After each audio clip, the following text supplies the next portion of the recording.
বাংলাদেশের প্রখ্যাত কবি, সাহিত্যিক ও নজরুল গবেষক আব্দুল মুকিত চৌধুরীকে সংবর্ধনা প্রদান রয়্যাল সিনিয়র সেকেন্ডারি স্কুলে।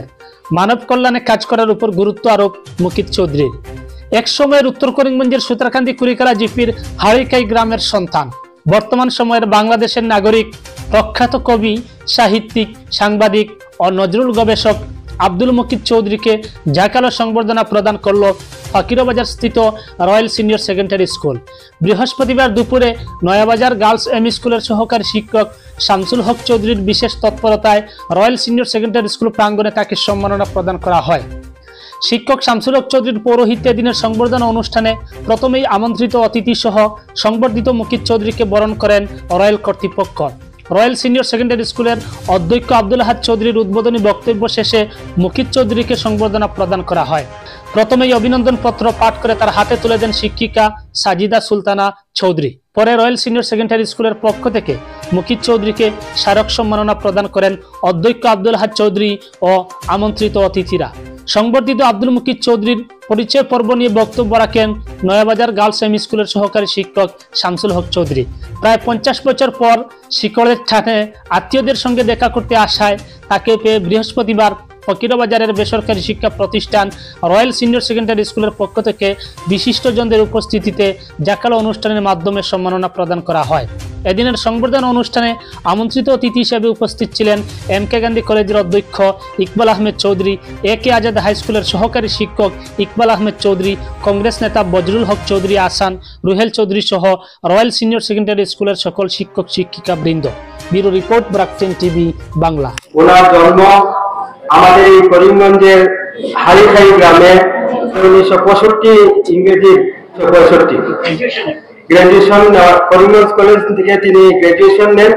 সবচেয়ে বড় কথা হচ্ছে যে যাদের বাড়ি নয়াবাজার এলাকায় রয়েছে বা এই বিদ্যালয় থেকে পশ্চিমে রয়েছে, আমাদের নয়াবাজার গার্লস এমই স্কুলের 3.5 বিঘা জমি, যে জমি বর্তমান বাজার মূল্য কয়েক কোটি টাকা হবে, বিশাল ফিল্ড রয়েছে, বিশাল বিদ্যালয়ের পরিসর রয়েছে, উনি এবং ওনার দাতারা সেখানে দান করেছেন। হাড়িখাই মক্তবের যে পাঠশালার যে জায়গা ওনারা দান করেছেন। আমরা জানতাম না যে আমাদের বিদ্যালয়ের ভূমিদাতা সদস্য তিনি বাংলাদেশে রয়েছেন এবং তিনি একজন বড় সাহিত্যিক, কবি, প্রাবন্ধিক এবং তার জাতীয় এবং আন্তর্জাতিক স্তরে যে তার পরিচিতি রয়েছে এটা আমরা জানতাম না। যে আজকে যদি একজন ডাক্তার হন, একজন ইঞ্জিনিয়ার হন, তার ক্ষেত্র সীমাবদ্ধ, কিন্তু একজন কবি এবং সাহিত্যিকের একজন প্রাবন্ধিকের, একজন গবেষকের পরিধি শুধু একটি অঞ্চলের মধ্যে নয়। আমরা জানি যে আমাদের দেশ বিভাজন হয়েছে।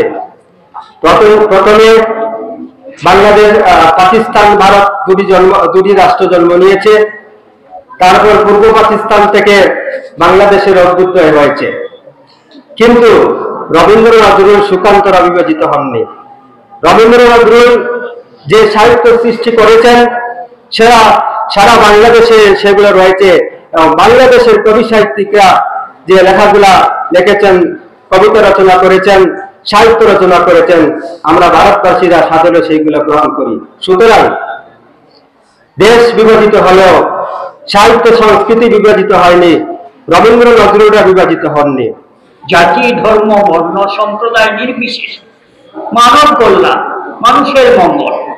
আমি একটা বিষয় শুরুতে বলি যে আপনাদের গুণগ্রাহী চিন্তা চেতনার আলোয় আমি উদ্ভাসিত। আমি প্রতিবেশী অঞ্চলের মানুষ এবং পাশের গ্রামের বলা যায়। হাড়িখাই থেকে পুরাপুরি খুব দূরের ব্যাপার না। আমার দৈনন্দিন যাতায়াতের রাস্তা ছিল 61 থেকে 64 ইংরেজি পর্যন্ত গত শতকের এই রাস্তা। কখনো জায়গির আর কখনো বাড়ি থেকে করিমগঞ্জ কলেজ। এর আগে লাতু হাই স্কুল 54 থেকে 60, 1 দশকও না। তবে ওখানে और এমনিতে স্কলারশিপ পেয়েছিলাম, মেট্রিকে ফার্স্ট ডিভিশন, আর গ্র্যাজুয়েশন শিলচরে থেকে থেকে শিক্ষকতায় থাকা অবস্থায় এইদিকে পাস। তো সেটা ঘটে গেছে আমার জীবনে। তারপরে ৭১-এর সংগ্রামের সময়ে আমি আসছিলাম, এরপরে যাওয়ার দীর্ঘ ৫৩ বছর চলে গেছে।